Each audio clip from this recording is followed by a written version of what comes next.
We're live. Hi, everyone. My name is Paula Fernandez Rana, and I'm with Miami Book Fair, and I'm really thrilled and happy to be with you all here tonight. We have a very special guest, Lorene Cary, who is the author of Ladysitting, My Year with Nana at the End of Her Century. And what brings Lorene to us is The Big Read, which is a program of Arts Midwest and the National Endowment for the Arts. Miami Book Fair is a grant recipient of The Big Read, and each year we celebrate another wonderful book. And as part of the activities for this year, we have Lorene celebrating with us, and she's going to talk about her book, Ladysitting. So I'm just going to tell you a few quick things about Lorene, and then I'm going to let her jump in and get started. But just to give you a little background, Lorene is a native of Philadelphia and attended the prestigious St. Paul's School as an 11th grader. She is currently a senior lecturer at the University of Pennsylvania in the Department of Creative Writing, which is also her alma mater. She also graduated from the University of Pennsylvania. Her most notable works are her memoir, Black Ice, her first novel, The Price of a Child, and most recently, Ladysitting, My Year with Nana at the End of the Century, which is the book we are here to discuss. And the paperback of this book is available in 4 days. You'll see at the bottom of your screen, there is a small bar where you can click to purchase a copy of the book that goes, I guess, directly to Books and Books, where you can purchase the book. And so Lorene is going to do a short reading, and then she's going to open it up for questions. So I hope all of you have got lots of questions for her. And without further ado, Lorene Cary. Thank you. Thank you. Thank you so very much. I must say, I'm here in Philadelphia. I'm on the 3rd floor of our 3-story up and down little row house. Our windows are open because we don't have central air where we are. And if I close it, I'll just fall over. So you may hear maybe birds, maybe a car going by. Just think of it as Philadelphia atmosphere. I tell you, I was really looking forward to coming to Miami. Glad to be with you. I'll read a little bit, talk, and just give you a sense of this book. It's about taking care of my grandmother, whose name was also Lorene. We took care of her at the end of her life. We were supposed to have her on hospice. Everybody thought she might last 6 weeks, maybe a few months. And Nana got to our house and lived another year and a half to 101. She used to sit around and she'd say, "Oh, honey, you're taking such good care of me. I can't die." We told her, "Nana, everybody can die, but we're glad you're here with us for the moment." I'll start just with a little bit, because when you do care, when you're around an older person who is dying, the whole life comes in, right? Their memories, your memories with them, your other family life together, all of it comes in. Why was it that weekends at Nana Jackson's felt like a world apart? Maybe because dressed in old ball gowns, I traveled with the sun patch. I don't know how the sounds are, whether that's too loud, the truck outside. I'll keep going. I traveled with the sun patch across the floor of the suburban New Jersey neo-colonial and soaked in more light and luxe than my parents' West Philadelphia apartment could ever offer. Delight and time, the wide-armed, fragrant mimosa to climb in summer, a fireplace to stoke in winter, and choices all the day long. Whatever your little heart desires, she'd say. Yes, yes, yes, I knew I was being spoiled. That word that obsessed Black grown-ups and even kids. What could be worse than to be spoiled? ruined by indulgence, incapable of withstanding hardship as we had done and would have to do in future. We were brought up by hand as surely as Pip in Great Expectations, and prouder of it than he. You spoil could get you a corrective beatdown fast. Besides, everybody needed to respect authority, learn limits, and above all, to know that older people valued you, that they loved your undeserving black behind enough to bring you back from wrong to right. I knew myself to be a wimp, a failure in the toughness category, which was why I went insane with terror at the sound of my mother coming for me or my father reaching for the threatened, though seldom used belt. If a kid down the street got a beating and in our cheek-by-jowl row house, we heard each one, I'd be good for a month. So believe you me, as my mother would say before administering some firm guidance by hand. I knew good and well that my whole Nana deal was off the charts, spoiling, which was why with peers, I kept it to myself. What happened in West Collingswood stayed in West Collingswood. Nana's weekend abundance did not feel unconditional by any means.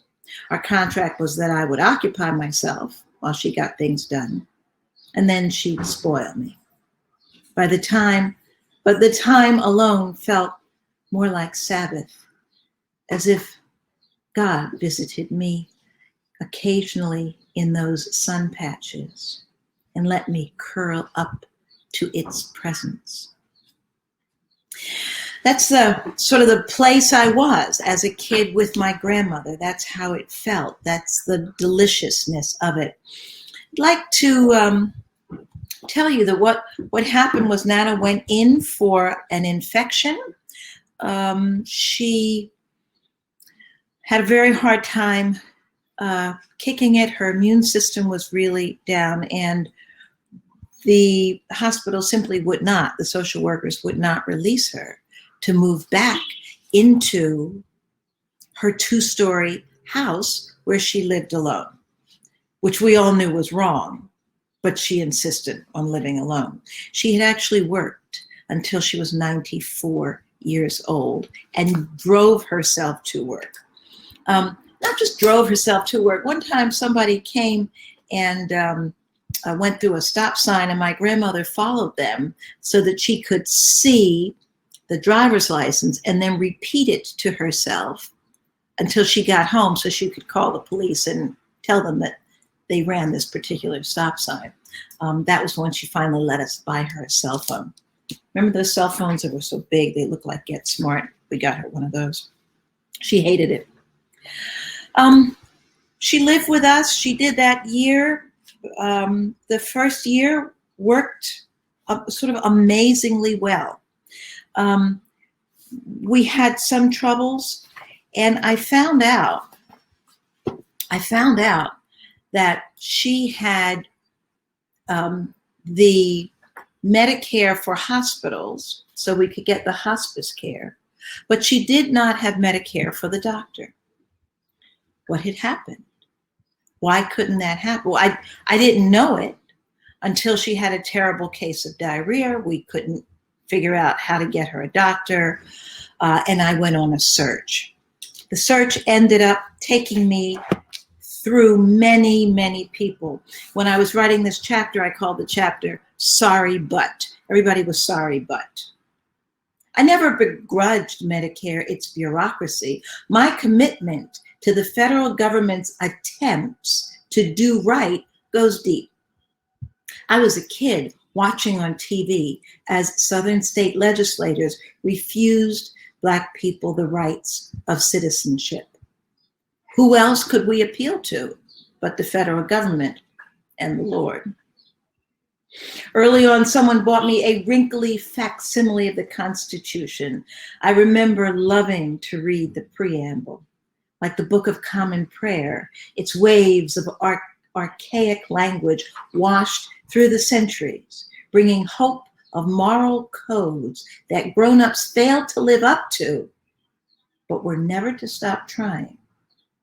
I love knowing a few of the long words. I love the capitalization, a more perfect capital union, domestic tranquility, the blessings of liberty. So after my conversation with this one young man who told me what he thought the problem was, nobody else would have told me. After that, I talked firmly to myself about millions of $400 bits. It turned out that it was just $400 she owed, that I couldn't pay it, that we had to go back to the insurance company and get them to do it. It was a long deal. Customer reps said they would not accept the $400 from us. Could they tell me the doctor who was owed, and I'd find that person and pay him or her and send a receipt? No, sorry, they couldn't divulge that information. Whenever they said information, my hand let go of the string that kept me grounded, untethered my mind, and I floated out of the window. Was it the guy who sewed her lip back on after that car accident across Broad Street? That was when she stopped driving at 94. I could find him, I bet. I imagined myself standing outside the ER on 10th Street, stalking the doctors at shift change. Fantasies float on the wind and the mind snatches them. They distract you while you talk, which is bad. I no longer understood what the woman was saying in her condescending voice, so I requested a supervisor. The supervisor took a long time to come on the line. By then, I had written a brief narrative to keep myself on script. I spoke to her low and slow, clean and articulate. It's the telephone voice my children mimic and then fall out laughing. She said that she was happy to consider it and get back to me. She didn't indeed ring back, but she too was sorry, but. Because her voice had sounded competent and compassionate, because she'd had the decency to call back, my eyes welled up. I told her that I was nearly 50 years old, that I ran an urban nonprofit arts organization, that I raised money and supported my staff, that I'd never missed payroll, but that this process, this thing here, had me blubbering on the phone like a baby. For lack of $400, my grandmother could not access the Medicare she'd paid into since Medicare had been created. 1965, that had been a big year for me. Nobody on these phone calls had been born yet, but I turned 9 that year. It was a coming of age. My baby sister learned to sit, crawl, and walk. Black people finally got the right to vote for real in America. Malcolm was assassinated. With Operation Rolling Thunder, we began massive bombing of North Vietnam. Watts exploded after a bad traffic stop. Nana still came to pick me up from school on Friday afternoons, and the olive green carpeted house looked and smelled like Sabbath. No longer. Grandmother could lie here in my house and shit her brains out. That's what almost happened. And I could take morning after morning off from work so that people far away with no last names could talk to me as if she were a Welsher and I were an idiot or a thief. Now I was bawling. All of it tumbled out. How I had to bring her to live with us because on that one night I did not spend in the hospital, someone pulled out her call button wire so that she pushed it, but no one could hear.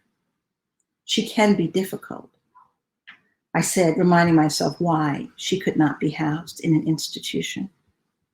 Across the hall behind me, in her long, sunny bed-sit parlor, Nana sat on the edge of her bed, long legs swung over the side, thighs cellulite-free, earphones on, eating her lumberjack breakfast, as my husband called it, sausage, eggs, orange juice. toast. Cracking wise with the young helper. All better. But what about next time? I'll stop there and see if we have any questions. If not, I'm happy to read some more, talk some more. Because I can't be right there with you, I can't judge the room. I was in a place once in Evanston where a young woman, tiny, dear little thing with a helmet, a bike helmet that she'd brought in, said to me, "Read the death scene." I want the death scene. Other people in the room said, no. We want to read that by ourselves, please. Shh. Sometimes people like to hear more and sometimes they just want to talk. So I'll stop because I can't see you and tell. Thank you. Yeah. Oh, wow. Someone here says that they used to leave bed and go sleep with my grandmother in the middle of the night. She never kicked me out. So true. There's a place in here where I talk about sleeping next to her. Nana had two twin beds, Nana and Pop-Pop, and they were right next to each other. And when I came over, poor Pop-Pop had to leave and sleep in the guest room, and I got to sleep next to Nana. Once I fell out of bed, a dream or something.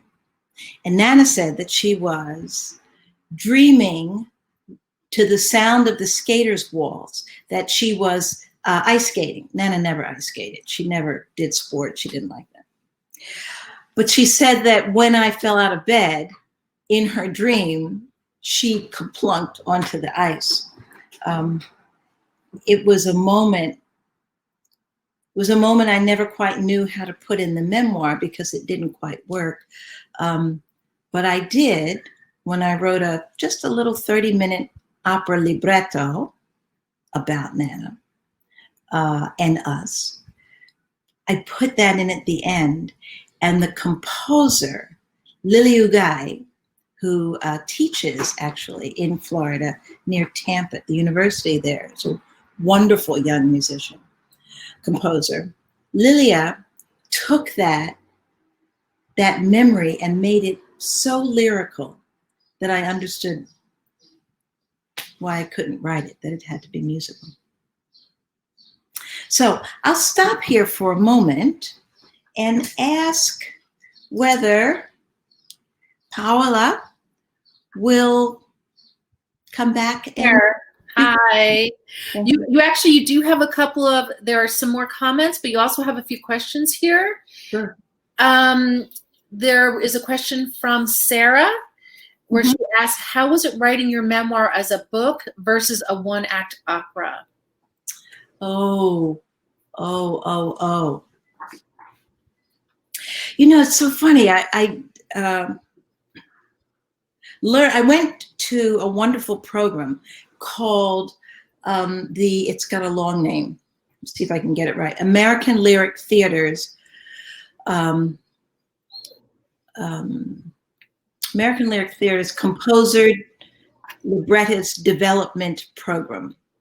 What they do is you apply to them, and there are 3 librettists, 3 composers, and for an entire year, you go to New York. I think we went about 3 times a week. We were in class from 7 till 10 at night. And there were some weeks where we were there the whole day. We learned from a dramaturg named Corey Ellison and an amazing, the man who wrote the opera Little Women, did some other great work. What they said was that a libretto has to just get the essence of the story, just the essence. And it's all this, it's in here. None of it is up here. The music is like somebody just puts the feeling, right in there and it goes right into you. It's not just thinking. Whereas a book has to have reflection and the problem with a memoir is you're trying to get words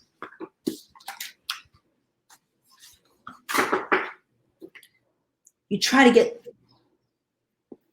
there to make that, there to go to the head and then make that trip to the heart. So you're trying to get head and heart at the same time. Whereas with the opera, you just go to the essence. So I couldn't tell the whole story. What I had was Nana as a ghost, actually. And I didn't tell our story. It was, I had three singers, Nana, a librettist, and a composer. We were given three scenes. And the librettist is writing a story. I had to finish the opera before I could finish the book, because what I was really trying to do, I understood in the opera, was figure out, did she love us? Did she really love us? Like, how can you really do love if you and my father, if you two are inseparable, and then you have 7 years where you don't speak? Like, wow, what are we doing here? So in the opera, the ghost is coming, trying to get the portfolio and take out all those scenes where the librettist is writing that stuff. And then by the end, the librettist says, okay, I'll write it your way. And the ghost leaves and says, no, love would let you. And then she uses the phrase that I always talk about, write anything your little heart desires. The librettist realizes at that point that she's really going to go, and that she'll be alone. And I realized that when I finished this book, I'd really have to say goodbye. Yeah. Don't be afraid. You can ask me a question. I won't talk as long, I promise. No, that's great. We love to listen to you talk, and that's a wonderful answer. We have another question here. How was your family dynamic with your family when Nana moved in with you? Was it hard to change your routines and alone time or going out? Yes. Yes. Yes, yes, yes. Oh my God, it was so hard. And we were healthy. 54 million Americans are taking care of somebody who is either elderly, disabled, or incapable of living alone. 54 million people. Of those, think of how many, first of all, do not have the money. Straight up don't have money. Straight up don't have food. Don't have room. Don't have a bed. Have to put the person in their own bed in the living room. So, yeah. So many people, their own family dynamic is so difficult that adding that extra person just snaps. Right. Incidents of domestic abuse and that kind of stuff go up. So we had me and my husband, we lived in the rectory of his church. My husband's an Episcopal priest. So we had a larger house than this little one I'm living in right now. One daughter had graduated college and lived in town. She came every Thursday and stayed with Nana from dinner till bedtime, which is where we got the word ladysitting. You know, Nana would say, I guess somebody has to babysit me. So no, you're going to ladysit you. Ladysitting. But Laura came once a week, so that gave the rest of us one night to go out and cook, eat, shop. Sometimes we just went out and drove around. Yeah. Just to get out of the house. Just to get out. Yeah. Yeah. I would take Nana shopping with me because she loved shopping, and we were a spectacle. How did we do it? I had her wheelchair, and she always had a little basket on her lap where she could put the things she liked best. She always had earphones because she couldn't hear well. So she had earphones. I had a big old microphone that was on top of the earphones. I would hold the microphone and talk to her while I pushed her and pulled the cart behind me. And it was so ridiculous people would stop and stare at us, and I'd, but you keep going. And then I would say stuff to her like, "Oh, Nana," we would go to, some expensive place. You know where I'm talking about. They have two names, ends with foods. We'd go there, and I'd say something to Nana like, "Oh, Nana, look at this. They have special imported mushrooms. They're $12 for 6 ounces." And Nana would say, "What?" Laugh. So mushrooms. Yeah. Well, we've got more questions.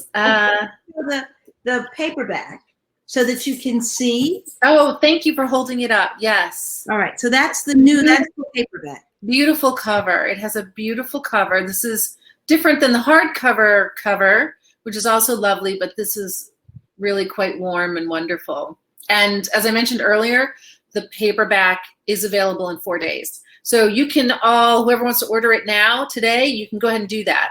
I didn't mean it to be a commercial. I just wanted you to be able to see Nana. Yeah. But you have to listen. You've got to do a little of this. You have to show that book. Okay, we had another actually good question here.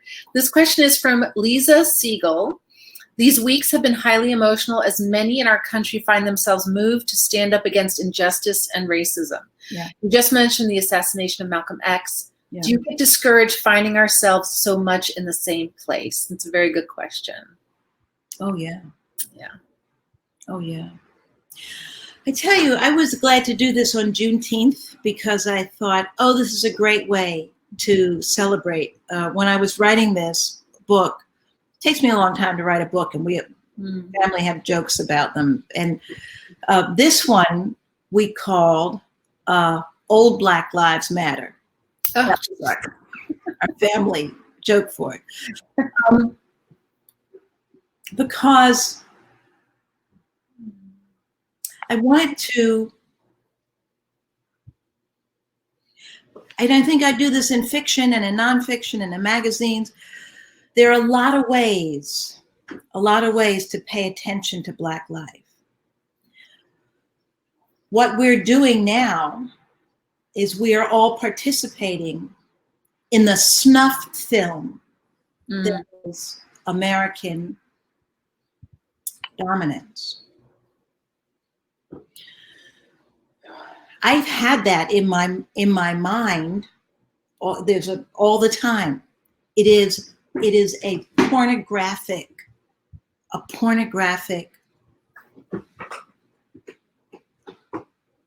wallowing in violence against Black people that we have lived as a country in life, and that all of our media and entertainment feeds off.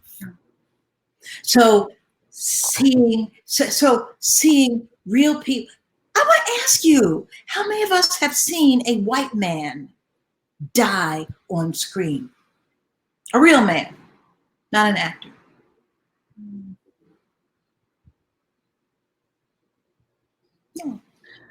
No, we haven't. No. We haven't. I'll finish off. So yes, I'm discouraged, but writing this book tells me about this whole long thing. There's a whole section in here. Sorry, I'm keeping the light here. There's a whole section about Nana's father, my great-grandfather from North Carolina, and why he moved his family from North Carolina to Philadelphia.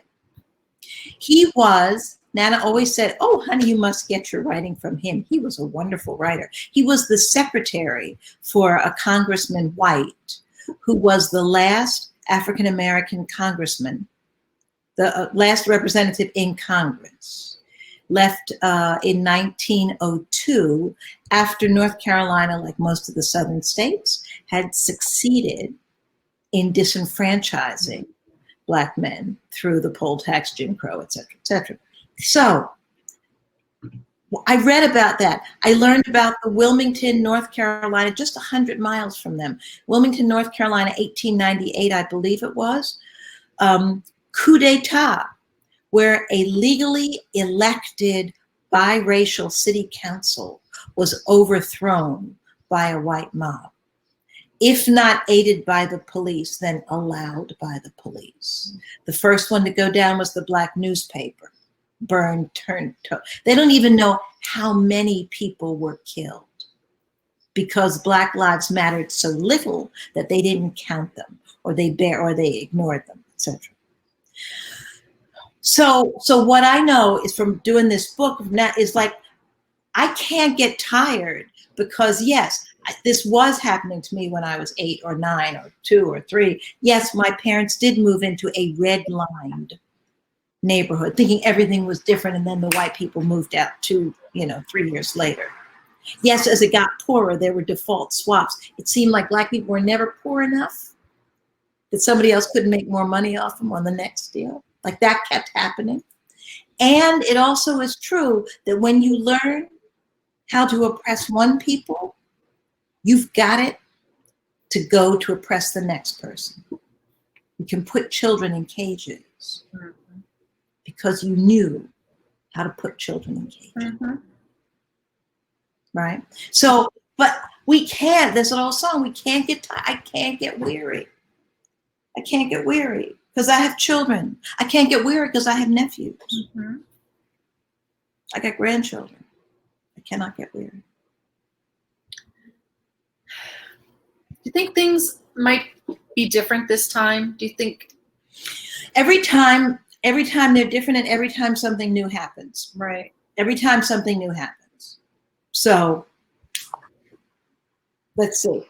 Yeah. Let's keep working. I mean, what I did all day today was work on voting, a voting program called Vote That John. John is a Philadelphia slang for whatchamacallit. So I have 25 interns and youth leaders this summer who are just working on increasing youth vote in Philadelphia. It feels less dispiriting if we're doing something about it. Like, so we are working hard. Yeah. My son is a college student, and I told him in the fall when he goes back to campus, you have to help, register as many students on campus as you can. Like, it's really, really important. Please. Yeah. Follow Vote That John. Okay. I will. Instagram, on Twitter, Facebook. I'm on it. And okay, we've got another great question here. All right. These are good questions, good answers. This is from, I don't know if I don't want to destroy this person's name. Imuna, it's spelled Emunah, Herzog. Can you speak about how difficult it was to write about Nana's dark side? For example, the story of not turning the heat on in the apartment building. Did you get any pushback from family members about this? I was so moved by how you wrote these sections. Okay.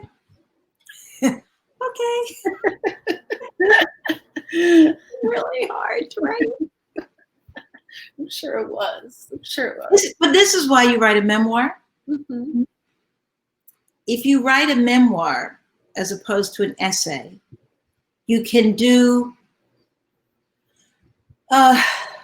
learn from recovery movements, which say, write about your experience, strength, and hope. So if I write the experience, what I say to people is, this is how, there's a wonderful person I heard on radio once that said, this is how life looks from my little broken piece of glass. If you were looking from here, this is how it would look to me. And you pull people in and you say, here, look at that. You see that? You see that? I mean, that's sort of what I was doing. Trying to be as fair as I could to Nana, but telling, like, there are all kinds of ways you tell the reader, these are my blind spots, or these are my traumas, or these are my joys, or these are ways in which I'm probably being unfair, but I'm being unfair. In order to tell the story of caring for a loved one, right, you have to tell the story of what she brings into the house. Right. And she was a person who was very proud of being a very good businesswoman. I mean, I told my sister later, I said, I don't know if Nana was a good businesswoman. What I know is she kept expenses down by not giving the people exterminators or, you know. Boy. She sounds like one tough cookie. It's tough.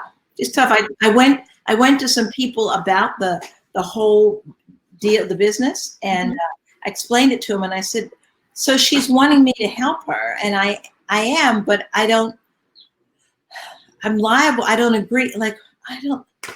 And they said, Grandma's gangster.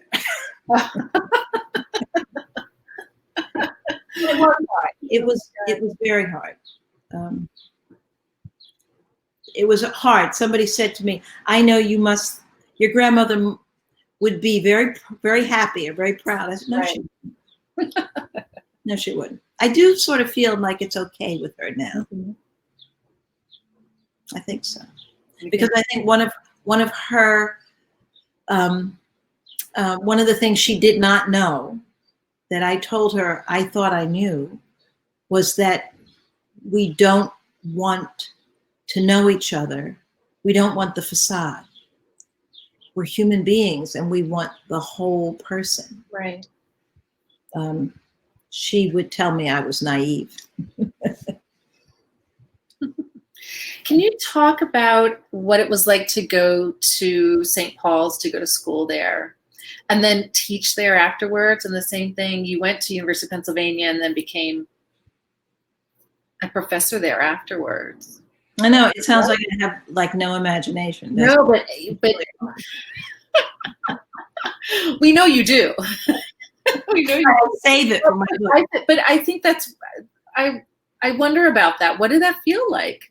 I mean, obviously you had a very unique experience there as a student, but then to go back there as a teacher must have been. This is really hard to talk about quickly. Yeah. This is why I write memoir. So the two bookends of my life were going to St. Paul's School that I couldn't, was so complicated that I had to wait 8 years and write about it, right? Yeah. Taking care of Nana. Oh, it's the same 8 years. Whoa. And then I was able to write about it. Each one took me 2 or 3 years to write. Right. And my husband calls it special education. When it takes you 3 years to write about an experience that it took you a year and a half. Right, and a year to experience. Yeah. For me, going to the school was a duty. It was work. It was the end of childhood. It was, I had a chance to be part of this kind of work in the world that I talked about, that starting it. I mean, when I was a kid, all the assassinations, I thought grown-ups had lost their mind. Yeah. And then suddenly there's this moment. There was a moment then where that school and other places were saying, okay, let's do something different. At that time, they were saying, let's bring in a couple. Let's bring in a few African-American, a few Latino people, a few Native American people. Let's try that. So I felt like if I screw this up, if I am not if I don't do what they say, which is twice as good, twice as good for half the credit. Yeah. They will not give a scholarship to the next Black kid coming along, or the next Puerto Rican coming along, or the next, they're not going to do that. So I better just be good no matter what. And I did not feel I was able to be good enough. I was never happy with my own performance. But do you think that was because of your environment in that place? No, I think it's because I'm a raging perfectionist. and because the stakes were high. Yeah, I know. No, I mean, that's, amazing. You realize that it was much bigger than yourself. I don't think it was amazing at all. Yeah. I think that was the way I was raised, and those were the times. Any kid who has been in a school where there's been a shooting knows that the stakes are not just about you. That's right. Right? So that's what America has been for me. It's not just about me. So it's not okay just to get yourself a great job and a fancy watch and go get rich. Right. Yeah. So what's that do besides wreck the environment? Like it's not enough. You need to do something else. And for that reason, I also have had a very hard time accepting the sheer luxury of writing, the delicious luxury of writing. And I think it's why I have done an arts organization, a nonprofit, the Vote That John, the Safe Kids. Like, it feels like I've got to earn that privilege. Right. Yeah. Thank you. We've got a couple more questions. Good Are question. you okay? Is everybody still okay? They're not all going home? No, we're good. We're good here. Okay, we have a question from Lucy. She asks, is that Nana on the cover? Who else is in the picture? Yes. That's what I was showing you. So that's Nana on the cover over here. Wow. That's my sister Carol, who is now a first officer flying planes for United. Wow. Wonderful.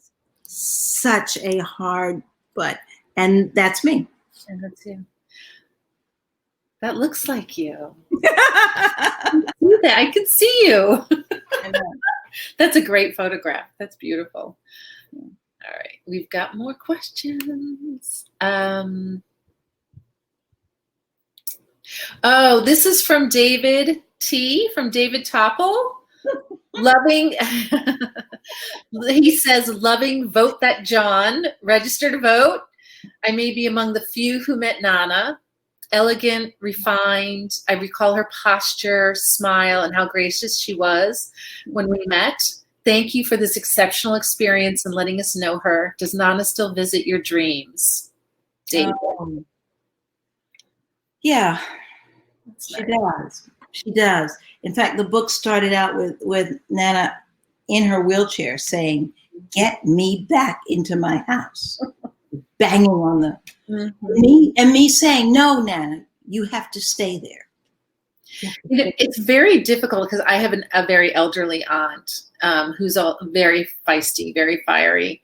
She's 93, almost 94, and it's that loss of independence, that loss of freedom.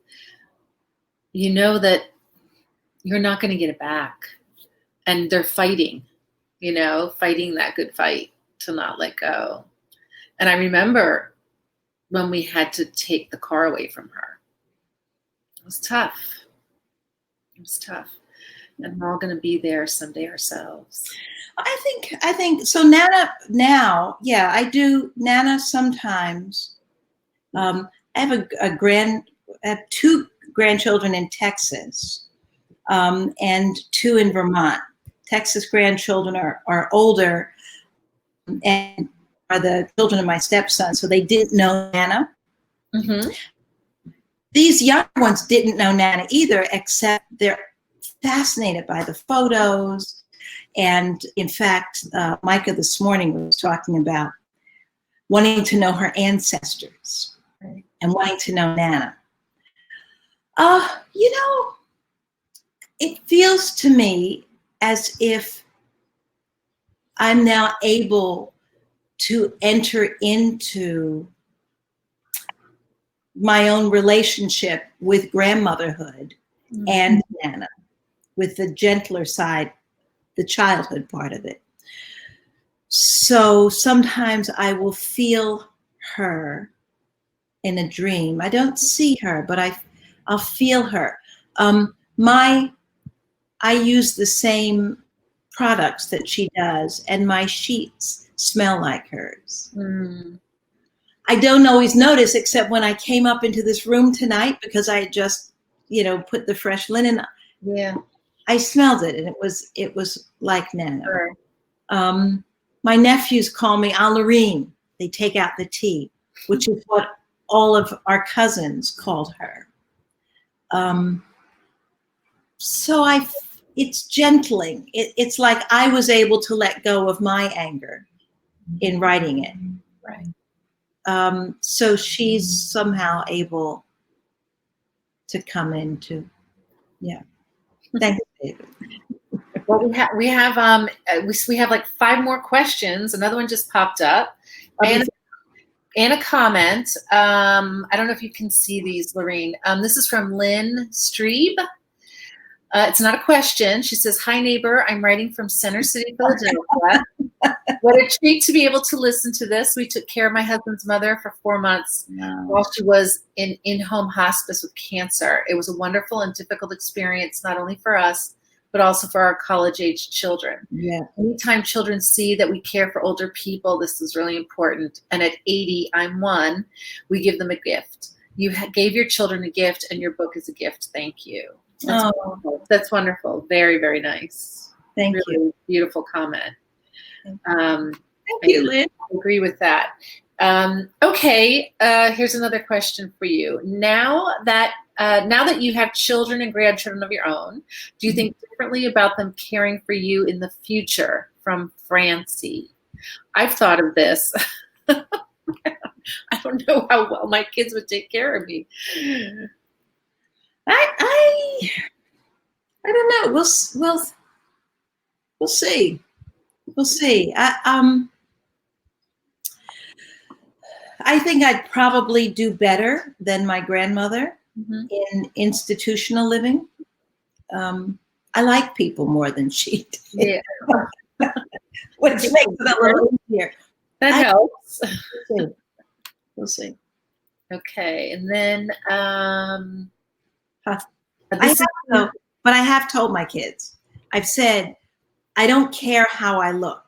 So if you come visit me and I'm drooling or something, don't think, oh, mommy wouldn't want people to see her like this. No, here's what mommy wants. Mommy wants sunshine. Roll me the hell out of there. Oh, okay. I don't care what I look like. Okay.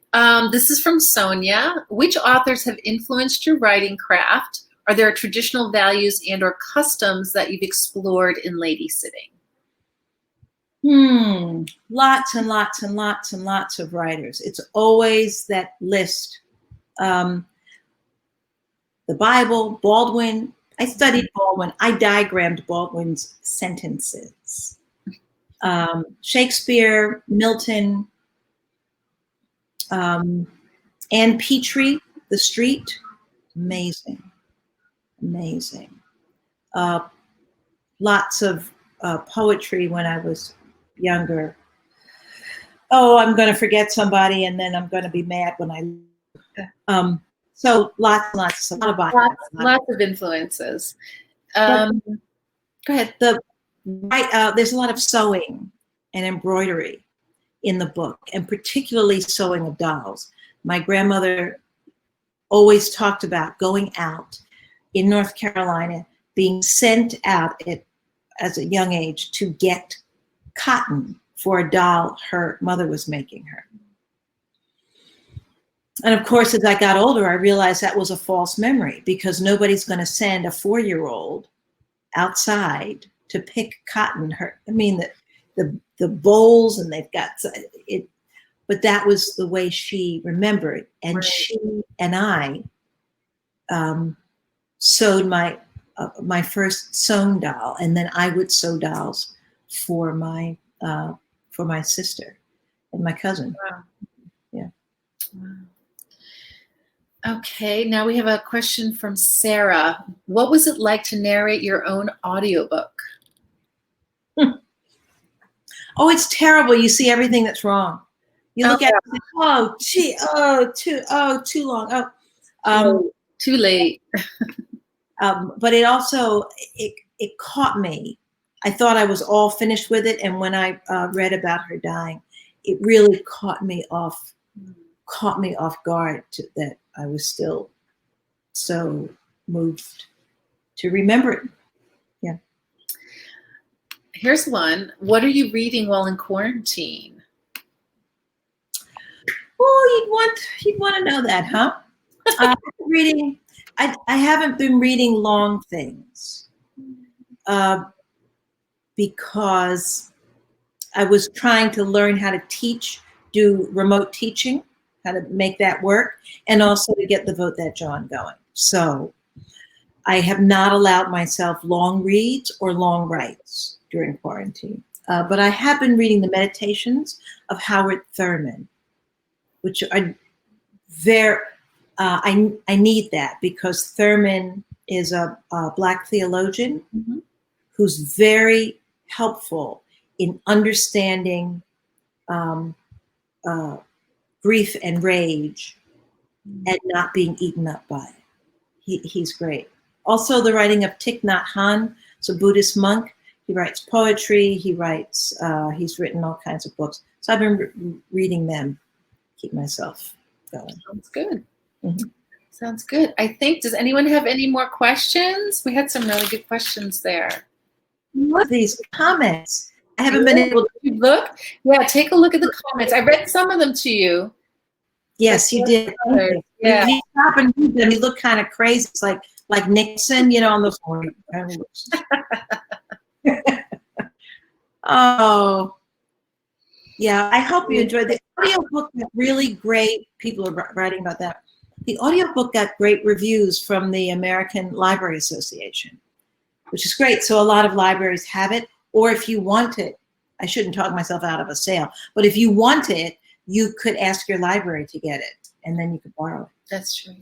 Yeah. Yeah. Well, this has been really, really nice. Really nice. It was a long time coming. This was our second attempt for any of you that came on tonight that may have tried the first time. We weren't successful the first time, but this night was truly successful. And Lorene, you have been absolutely a wonder to work with. Thank you so much. Thank you for your beautiful books. And everybody go out there and buy Ladysitting and buy Black Ice and buy all the others. Or get them at your library. Or at your library to buy. Go to the library, Yeah. Any way that you can to read it and to read her work, and because you're really a treasure. Thank you so much for being a part of Miami Book Fair's The Big Read for 2020. We really enjoyed you. Thank you. Bye, everybody. Bye.